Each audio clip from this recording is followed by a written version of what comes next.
A very, very interesting story that we're following for you from Signature TV. The veterinary school in Enugu State was this morning attacked at very, very early hours of this morning, around 1 a.m. And we heard that there are four ladies who were attacked, their belongings taken away from them. One of them was even raped. Until those attackers left the school premises, apparently there was no one from the security agents or even from the school authorities that came to their rescue. Our reporters were there early this morning to find more detail regarding that incident. And we have with us in the studio a correspondent from our news department who was there to file in some reports. Getting to the venue, we realized that the place was really porous. There was no fence, no gates. There was an easy access in and an easy access out.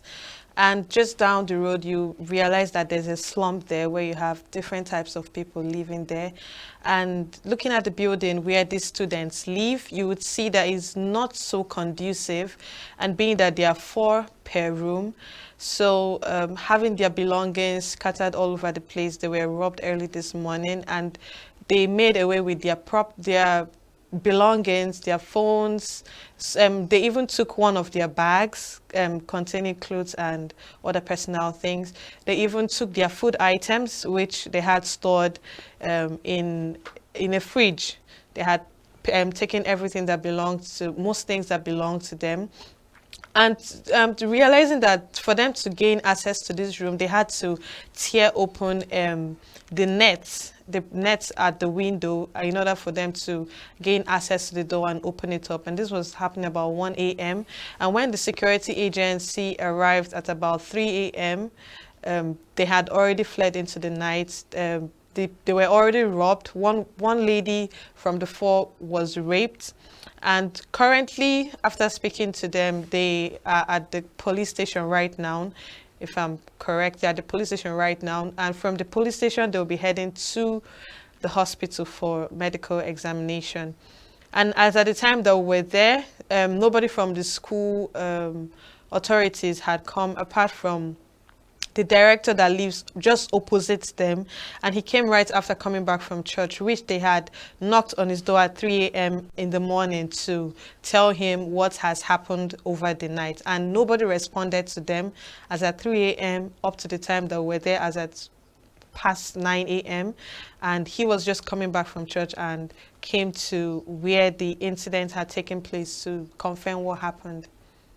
So what exactly did the director say regarding that particular attack? But regarding this particular attack, the director said he was unaware until that he was just knowing about it at that point when he just came back from church. And according to the students, this is the second time it's happening within a year. And the director said he is not aware of that, of the one that happened the previous year. And for this one, he's just hearing it for the first time. And he made statements about the girls, familiarizing themselves with the men that stay around that area. And another angle that we talked about was these women are adults. If they had wanted to be involved with these men, they would do it either in their place or go to this man's place. But having been attacked at that odd hour of the day, it has nothing to do with whoever they speak with or communicate with. I understand that one of the ladies actually is involved with POS business. Yes. Because one of the attackers had asked her to bring the POS Yes. and the money that she has. Yes. So it's obvious that this person there are 2 that attacked them. So it's rather obvious that they are very much aware of who they are and what they do, even as students. So when they came, they requested for her POS and the cash she had at hand, which means this person is someone that lives within the environment. Right. We understand that while we were trying to interview the victim who was raped, the police, came in and tried to stop you guys from continuing your duty. Can you speak to us about that? That's from the Enugu State Distress Response Team, exactly. So they had come in earlier with someone from the government house that said he was sent by the state governor to come and look into what happened at the place. So we're trying to have an interview with the victim, the person who was raped. We had interviews with other persons that were involved.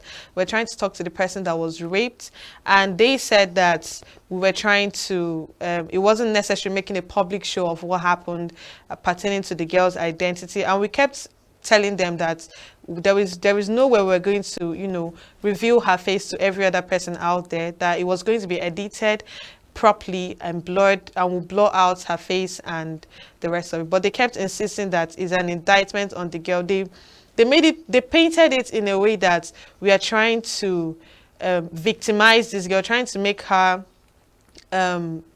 I can't really find the word per se, but they just try to make it feel like we're trying to sell our story by using her as a bait, which was clearly not what we're trying to do. We wanted to do everything the right way professionally, but they stood in, and at some point, one of the security men had said that we should delete the videos that we have, and our cameraman refused to do that just before we left the place. Why exactly was the police apprehensive about professional media guys trying to cover an event that has just happened? What was the fear? Do you have an idea of the reasons why a policeman would be scared about reporting an issue of that magnitude? I think, first of all, they didn't expect to have media people present at that time.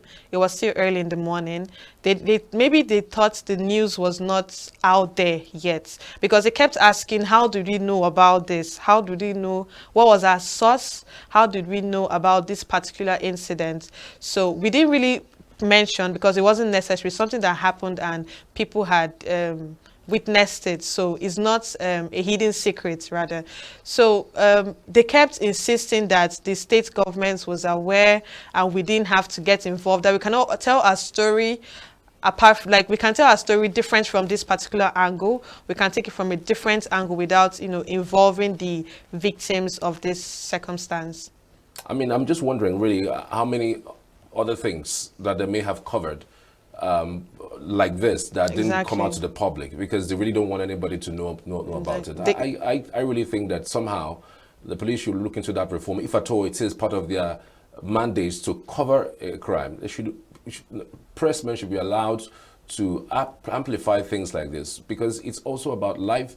It's also about telling people around to be careful, and importantly, have them be on top of their toes in things like this. Exactly. I mean, it's just unfortunate, really. On a general note, really, tell us more a little bit about what the girl is going through, because I understand that you mentioned that she's gone to the hospital. Are you following up with that particular story? Yes, we are following up. For now, I am yet to hear from her. She's not at the hospital yet. I called her about 11 a.m., few minutes past 11 a.m., and she was at the police station. She was there for about 10 minutes before she was attended to, so she was waiting for them to attend to her, and from there she would head to the hospital with some of the police officers.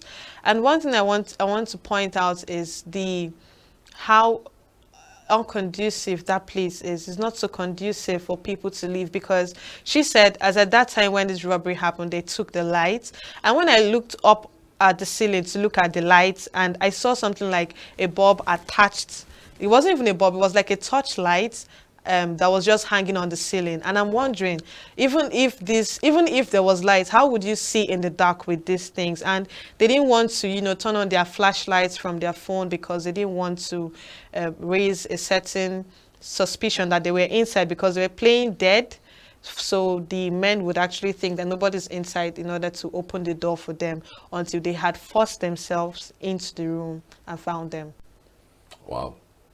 Thank you so much. Thank you for your insight. We truly appreciate it. I'm sure we are following up on this particular story. When any other thing develops, you would find it here on Signature TV. Thank you again. Thank you.